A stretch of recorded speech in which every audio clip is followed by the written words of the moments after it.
Hello and welcome to Indus News, live from Islamabad. I am Muneeb Hamid with the news of this hour. Let's begin with the top stories first.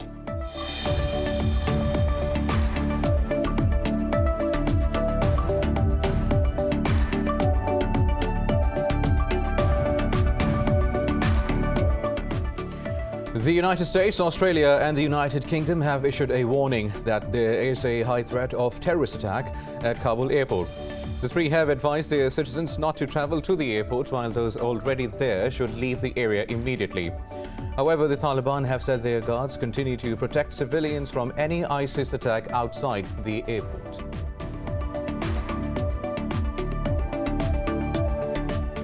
Also in Afghanistan, the Taliban and their opposing group in the Panjshir Valley have reportedly agreed to not attack each other's positions. Local media reports the National Resistance Front and the Taliban held talks in Charikar, the capital of Parvan province. Earlier, the Taliban retook from the opposing forces hold of 3 districts of Baghlan near the Panjshir Valley.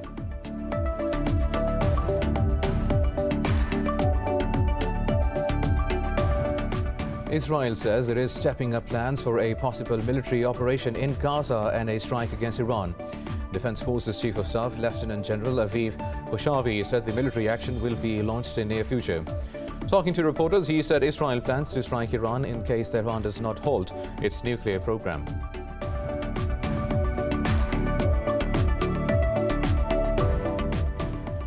Brazil has recorded 903 daily deaths from COVID-19 and more than 30,000 cases.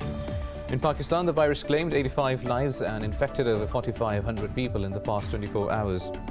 Globally, the death toll has exceeded 4.4 million, while the caseload is approaching 214 million.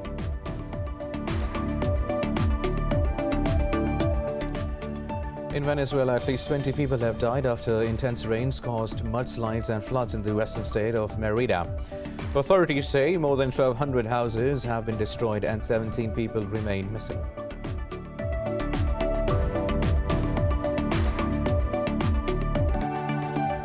And these were the top stories. News in detail after a short break. Stay with us.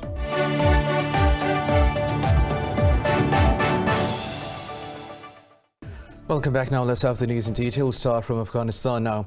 The US, Australia and UK have issued a warning that there is a high threat of a terrorist attack at Kabul airport. The three have advised their citizens not to travel to the airport. US State Department told those waiting at the Away Gate, East Gate or North Gate to leave immediately. UK's Foreign Office said anyone in the area should move away to a safe location and await further advice. A Taliban official said their guards continue to protect civilians from any ISIS attack outside the airport. However, he noted Western forces must stick to a deadline of completing evacuations by the end of this month. More than 82,000 people have been airlifted from Kabul since the Afghan capital fell to the Taliban. The US Army Major General William Taylor says there are still over 10,000 people at the airport waiting to be evacuated. Now for more on this, we are joined by Amina Khan, political analyst from Islamabad. Thank you for your time, Amina.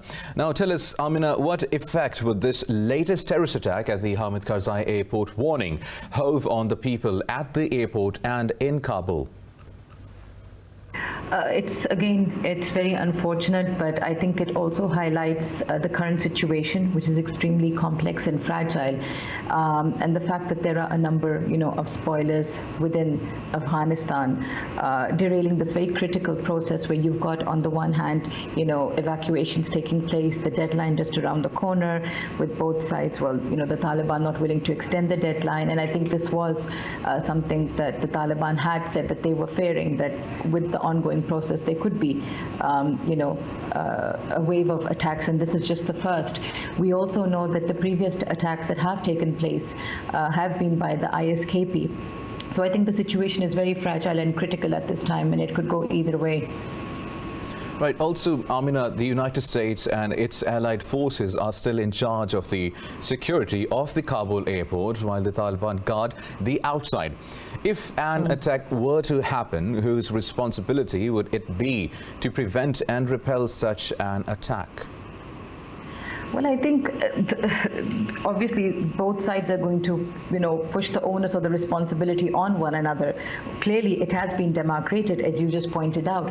But I think, there will be increasing international pressure, I think, on the Taliban. And I think that is why they're pushing for this speedy exit. But as I said, the situation is so fragile and complex at this time that it's just I think, very difficult, because you've got still people rushing to the airport, although the Taliban keep on telling people that they should not come. So it's just a very difficult situation. Right. Lastly, Amina, tell us, Indian media has been whipping up this tsunami of misinformation and hyperbole about the situation in Panjshir. They have been broadcasting old footage from Egypt and Iraq, portraying it as victories against the Taliban. What is India's motive behind such widespread disinformation campaign? Again, it's very unfortunate what the Indians are doing, and this is not the first time. I think since this entire, we've seen the Taliban slowly coming into power, and then obviously the transition process, a number of fake news and, propaganda has been all over, particularly Twitter. And I think it's very irresponsible for the Indians to be doing this at this critical stage where, so many lives are at stake. But this clearly shows India's apprehensions. They obviously did not want to see the Taliban coming back in this way. And the fact that the Taliban will be having a major stake in this future political setup that we keep on hearing about, this is an issue of concern. But again, it's not just the Indians. I will say there are a number of actors involved in this smear campaign and this false propaganda. And I think, no heed should be paid to such propaganda. Simple.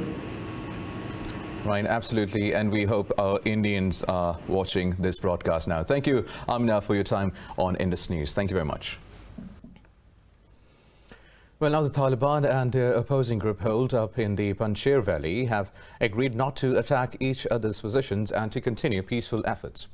According to local media, delegations of the National Resistance Front and the Taliban met in Charikar, the capital of Parwan province. They said the talks between the delegations took place in a good atmosphere.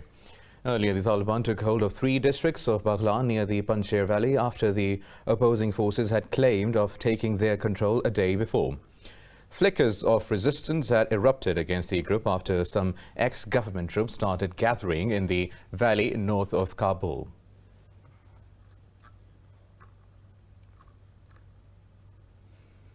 Now, our correspondent in Kabul, Sumaira Khan, spoke to the head of Kabul News, Jilani Zwak, about the current situation in the Afghan capital and the crisis at Hamid Karzai Airport.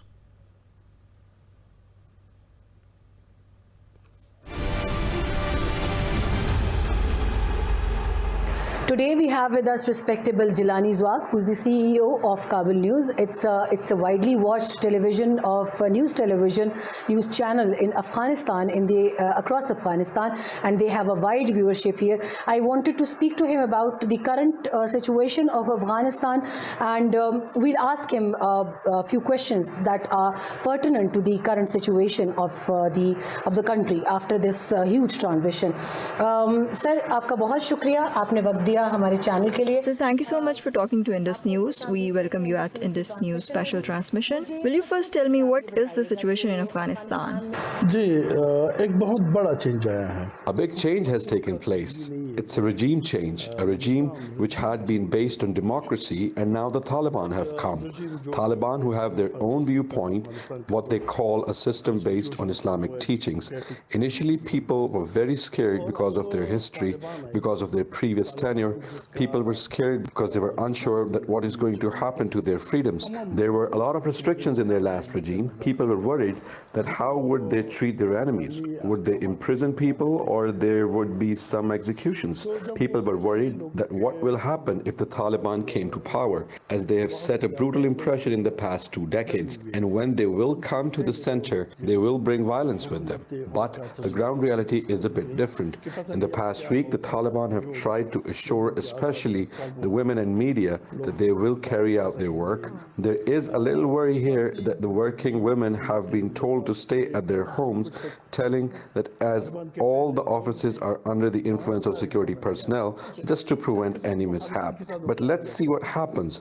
Perhaps the Taliban themselves were not expecting to enter Kabul by this time. They were not of a view that how to form a new government. Now, it's been more than a week that there is no government in Afghanistan, and this is a huge problem. The services people need are running at certain levels, but the large businesses are still frozen, and this is the biggest public concern. The security is even more than their expectations. In Taliban's previous government, even I could not have sat here wearing this dress, couldn't have talked to you like this, but this time it's happening. We expect that if the situation remained the same, then everything would settle. आप अपना काम कर सकते हैं, कोई मुश्किल नहीं. बिल्कुल ठीक है. मुझे आपने वैसे तो जो चीज़ें मैं पूछना चाह रही थी आपने. Well, the things I wanted to ask you, you summarized everything beautifully in one answer. But you are a media personality and running a big channel for a long time. Do you think that if the countries did not recognize Afghanistan, what would be the economic condition here? And as the US troops are also withdrawing on the 31st of August, and their attitude towards those Afghans who they came to rescue 20 years ago was unfair, and they ordered the Taliban to bar them from entering Kabul airport and fire at the ones who still tries to enter. What do you think? Will there be a humanitarian crisis in Afghanistan? Are there any expectations? What can Pakistan do in this scenario? पर जो हम सूरत हाल देख कर आए हैं. ये एक बहुत बड़ा डर मौजूद है लोगों के ज़हन में. Yes, people do think like this. If these restrictions sustain for a while, like businesses and all, then there would be a scarcity of food. Many people are daily wagers and many salaried government servants. Their salaries are insufficient to last for months. There is a large number of such people. If there are insufficient resources, then there are chances of a famine. In such a case, the neighboring countries can play a vital role in Afghanistan by continuing trade with the country. Will the public bear the consequences of Taliban's good or bad? In order to isolate Taliban, if Afghanistan is pushed into isolation, then it would affect the common people rather than the Taliban. This is something that the world should be wary of. It will be like punishing the general public for the sake of politically engaging the Taliban.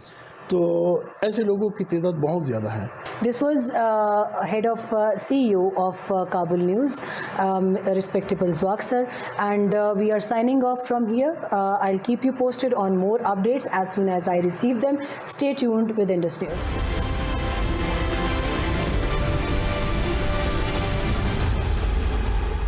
Well, that was Sumaira Khan, our correspondent in Kabul, updating us with the latest information in Afghanistan. Now, moving on, Pakistan's Prime Minister Imran Khan says peace in Afghanistan is essential for regional stability. He was speaking to Russian President Vladimir Putin over the phone. Khan urged the international community to come forward to help Afghans. He also reiterated his call for a comprehensive political settlement in the war-torn country. The Prime Minister also invited Putin to visit Pakistan. The two leaders agreed to continue cooperation in order to promote regional peace and security. Meanwhile, Pakistan's foreign minister has reiterated the importance of a peaceful and stable Afghanistan for the region. He made these remarks in a meeting with Turkmen President Gurbanguly Bedi Muhammadov in Ashgabat. Qureshi highlighted strong fraternal ties between the two countries underpinned by shared objectives and common views. He said Pakistan is committed to enhancing economic linkages with Turkmenistan through various projects. The foreign minister also noted that the stability in Afghanistan will transform the region. He said there will be enhanced trade and improved connectivity. The Turkmen president appreciated Qureshi's visit to forge a common regional approach to the situation in Afghanistan. Turkmenistan is his third stop in the foreign ministerial country visit.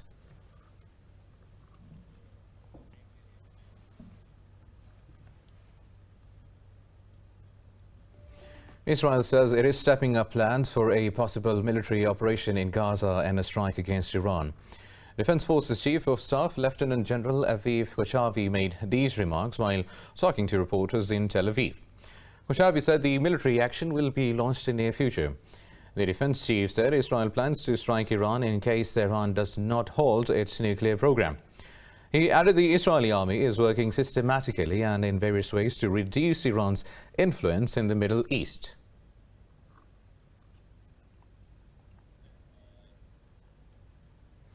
Niger Boko Haram has killed 16 soldiers and injured another 9 in an overnight attack at a military post. The Defense Ministry says about 50 militants were killed in the resulting combat in the country's Darfur region. In a statement, the ministry said the security forces also recovered significant quantities of weapons. The Boko Haram insurgency broke out in northeastern Nigeria in 2009. Violence frequently split over into neighboring Chad, Niger and Cameroon in the Lake Chad Basin. According to the United Nations, about 36,000 people have died since the group launched its terror campaign. More news coming up in this news bulletin after a short break. Stay with us.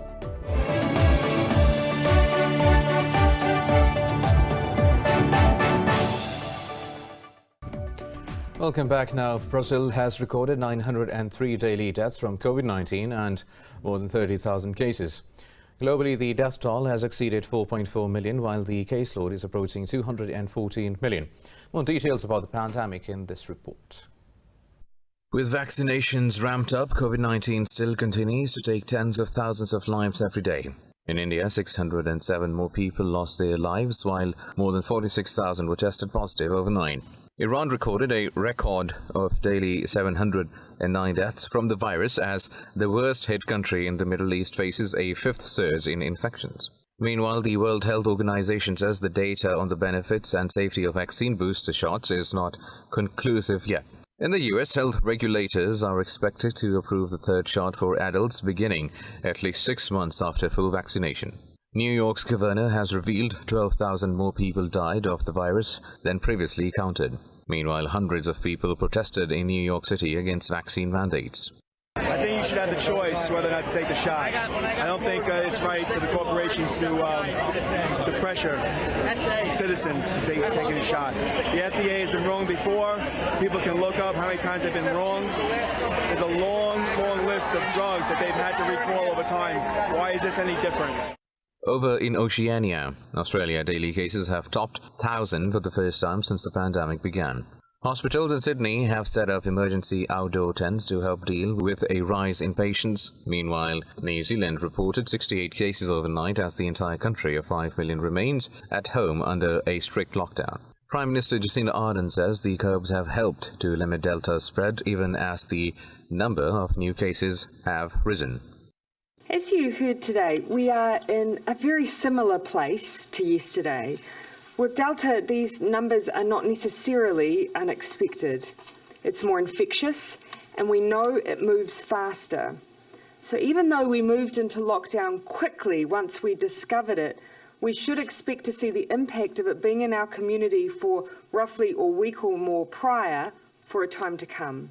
Moderna has withheld a supply of about 1.63 million doses in Japan amid reports of contamination, while Britain's health department says it has not made any decision on vaccines for 12 to 15-year-olds. Meanwhile, in Pakistan, coronavirus has claimed 85 lives over the past 24 hours. The health ministry says the death tally has reached 25,320. It said nearly 4,600 contracted the virus overnight and the positivity rate rose to 7.4%.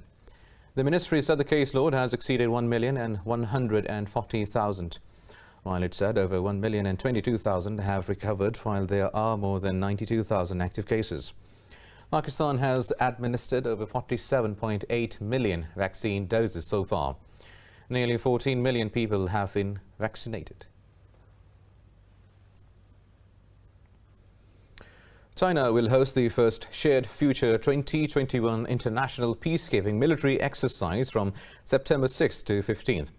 The Defense Ministry said the exercises involve more than 1,000 troops from different countries.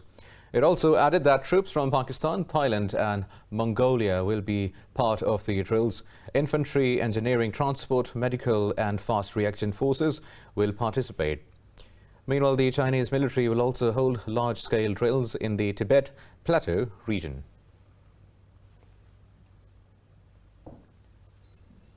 Also, China says Ethiopia is one of its strategic cooperative partners and ties between the two countries have become stronger over time. Chinese Foreign Minister Wang Yi said this in a phone call with his Ethiopian counterpart, Demeke Mekonnen. He said during the COVID-19 pandemic, the two countries have helped each other and deepened their friendship. The top diplomat also reiterated China's support for Ethiopia to safeguard its sovereignty and independence. He said China believes the Ethiopian government has the capacity and wisdom to properly handle its internal affairs.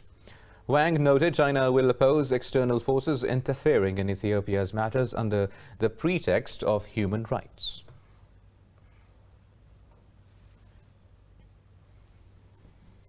Now, in Japan, former Foreign Minister Fumio Kishida has challenged Prime Minister Yoshihide Suga for the leadership of the ruling party. This comes as the premier struggles with crumbling approval rates ahead of a general election. She has also called for an extra budget to be compiled as soon as possible to tackle the coronavirus pandemic. Earlier, Suga reaffirmed he would seek re-election in the September 29th race for Liberal Democratic Party president. The winner is virtually assured of becoming the next prime minister because of the party's majority in parliament's lower house.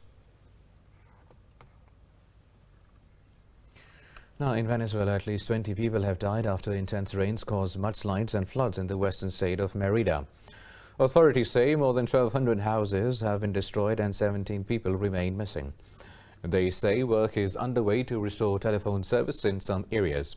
They added several towns are also without electricity as floodwaters damaged the transformers. Earlier, the Interior Minister said nearly 55,000 people in 87 municipalities had been affected by the floods. So far, 85 fighters and 60 civil protection officials from Merida have been deployed for emergency operations in addition to the military.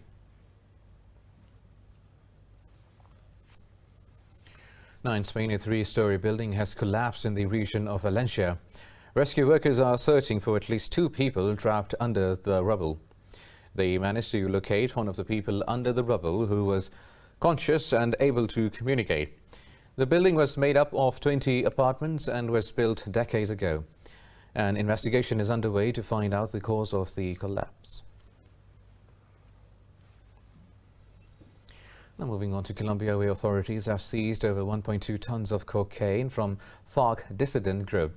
The army says the drug haul is valued at over $42 million. The army said they seized the drugs while 2 foreigners and a Colombian were transporting it on a boat. It said the shipment was to head towards Central America. Colombia is the world's biggest producer of cocaine derived from the coca leaf, ahead of Peru and Bolivia. According to the United Nations last year, Colombia had 143,000 hectares of illegal coca plantations with the capacity to yield over 1,200 metric tons of cocaine. Now, a Czech runner has died from his injuries after falling at the Ultra Trail de Mont Blanc's TDS mountain race.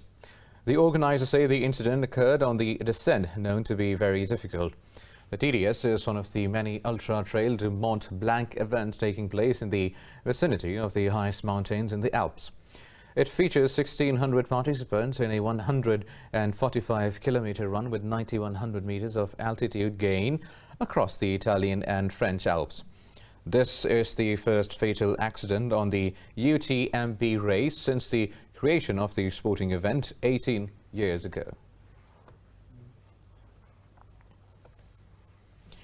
Now, in the U.S. court has upheld the conviction and death sentence of white supremacist Dylann Roof in the case of killing 9 black people in 2015. The 3-judge federal appeals court said the legal record cannot even capture the full horror of what he did. A unanimous panel rejected arguments that the white man should have been ruled incompetent to stand trial. The Fourth Circuit found that the trial judge did not commit an error when he found Roof was competent to stand trial. The panel added that Roof's crimes qualify him for the harshest penalty that a just society can impose. Earlier in 2016, a jury found Roof guilty of 33 federal charges of the mass shooting at church and later on sentenced him to death. In Bolivia now, wildfires have killed dozens of animals in the Nembe Guasu conservation area in the Santa Cruz department. Fauna such as tortoises, armadillos and various species of birds died intoxicated by carbon monoxide. The conservation area is located within the indigenous municipality of Taragua. Authorities say almost 600,000 hectares had been burned. 9 municipalities, including Taragua, have declared a state of emergency. 73% of the department is at extreme risk of forest fires due to high temperatures, strong winds and drought.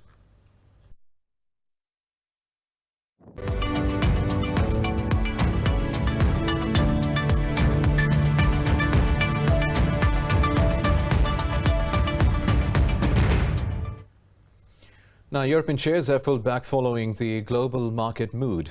Also, U.S. Federal Reserve policymakers are set to gather for a closely watched monetary policy summit.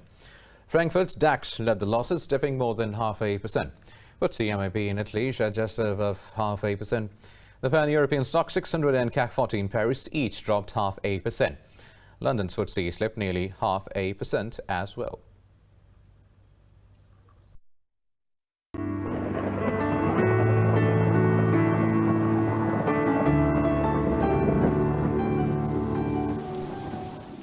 And now let's have a look at how the weather is doing around the world.